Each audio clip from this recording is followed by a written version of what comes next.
నమస్తే TV 999 news కి స్వాగతం. మునుగోడు మండల కేంద్రంలో బీజేపీ ఆర్మూర్ శాసనసభ్యుడు శ్రీ పైడి రాకేష్ రెడ్డి ఓటర్ జాబితా సవరణ ఎస్ఐఆర్ కార్యక్రమంలో ముఖ్య అతిథిగా పాల్గొన్నారు. అర్హులైన ప్రతి ఓటరు పేరు జాబితాలో ఉండేలా ఇంటింటి సర్వే నిర్వహిస్తున్నామని తెలిపారు. కొత్త ఓటర్ల నమోదు, వివరాల సేకరణ, డూప్లికేట్ పేర్ల తొలగింపు ప్రక్రియ కొనసాగుతోందన్నారు. ప్రజలు బీఎల్ఓ మరియు బీఎల్ఓలకు సహకరించి సరైన వివరాలు అందించాలని ఎమ్మెల్యే పైడి రాకేష్ రెడ్డి కోరారు. రాష్ట్ర కాంగ్రెస్ ప్రభుత్వంపై ఎమ్మెల్యే పైడి రాకేష్ రెడ్డి రాష్ట్ర సంక్షేమ పథకాలలో రేషన్ కార్డు బియ్యంలో గాని మరియు ఇంద్రమ్మ ఇళ్ల పథకాలలో కేంద్ర ప్రభుత్వం సహకారం ఉంది. ఈ కార్యక్రమంలో మునుగోడు ఇన్ఛార్జ్ గంగిడి మనోహర్ రెడ్డి మరియు జిల్లా అధ్యక్షులు వర్షిత్ నాగం రెడ్డి మరియు జిల్లా ఉపాధ్యక్షులు చంద్రశేఖర్ రెడ్డి, మండల అధ్యక్షులు పెంజర్ల జానయ్య మరియు బీఎల్ఓలు మరియు బీఎల్ఏలు, బీజేపీ కార్యకర్తలు అధిక సంఖ్యలో పాల్గొన్నారు. ఈ గడ్డ మీద ఎందరో వీరులకు పురుగు వచ్చిన ఈ గడ్డ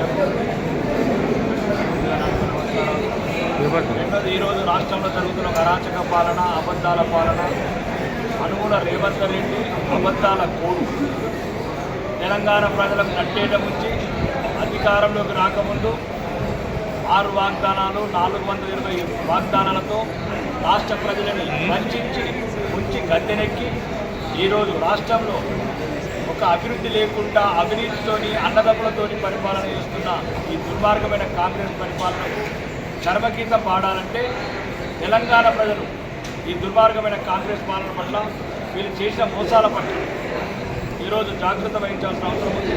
ఇక రేపు రాబోయే నల్గొండ జిల్లాకు రేవంత్ రెడ్డి ఏ ముఖం పెట్టుకుని వస్తున్నావు? ఈ నల్గొండకు ఏం చేసావు? నల్గొండకు 2 మంత్రి పదవులు ఇవ్వగానే మురిసిపోయే జనాలు ఉన్నాయి. ఈ నల్గొండ జిల్లాకు న్యాయం చేసిరా ఇక్కడ జిల్లాకు. అలాగే తెలంగాణ ప్రజలకు 4000 పెన్షన్ కావచ్చు, 2500 మహాలక్ష్మి కావచ్చు, తులం బంగారం కావచ్చు, విద్యార్థులకు నిరుద్యోగ వృత్తి కావచ్చు, 2 లక్షల ఉద్యోగాలు కావచ్చు, లేకపోతే మీరు బీసీని చెప్పినట్టు 20,000 బడ్జెట్ కావచ్చు, అన్ని రకాలుగా అబద్ధాలాడి ఈరోజు రైతుల వ్యతిరేకం, రైతులని ఎండాకాలంలో ఈ వడ్లు కొనుగోలు చేయకుండా 2 నెలలు ఏడ్పించడం, మళ్ళీ ఈరోజు రకరకాల మోసాలతో ఒక యాప్ తెలంగాణ రైతుల పట్ల గుదిబండైన ఈ యాప్ని యూరియా పట్ల ఈ రకంగా రైతులను ఇబ్బంది పెడుతున్నాం. అన్ని రంగాలుగా విఫలమైన ఈ రేవంత్ రెడ్డి సర్కారుకు రాబోయే రోజులలో తెలంగాణ ప్రజలు సరైన సమాధానం, సరైన జవాబు చెప్తారు. ఇంకా ఈరోజు రాష్ట్రం ఏదైనా పరిపాలన సాగుతుందంటే భారతీయ జనతా పార్టీ కేంద్ర ప్రభుత్వం ద్వారానే. తెలంగాణలో రీజనల్ రింగ్ రోడ్ కావచ్చు, 3 బుల్లెట్ ట్రైన్లు కావచ్చు, కాకతీయ టెక్స్టైల్ పార్క్ కావచ్చు, బీబీ నగర్ ఎయిమ్స్ కావచ్చు, లేకపోతే 5 కిలోల సన్నబియ్యం కావచ్చు, మీ ఇందిరా మిల్లకు కేంద్ర సాయం కావచ్చు. ప్రతి పథకం ఈరోజు కేంద్ర ప్రభుత్వ సహకారంతో నడుస్తుంది. మరి ముఖ్యంగా గ్రామాలలో సరికొండ గ్రామాలు కావచ్చు, ఎనర్జీ రోడ్స్ కావచ్చు, డ్రైనేజీలు కావచ్చు, గ్రామ పంచాయతీ బిల్డింగ్లు కావచ్చు, ప్రతి ఒక్కటి శ్రీరామ్ లాంటి పథకాలు కావచ్చు. ఈ గ్రామీణ తెలంగాణకు ఒక బలోపేతం చేయడానికి మరియు తెలంగాణ రాష్ట్రానికి బలోపేతం చేయడానికి కేంద్ర ప్రభుత్వం ప్రత్యేకంగా దృష్టి పెట్టింది.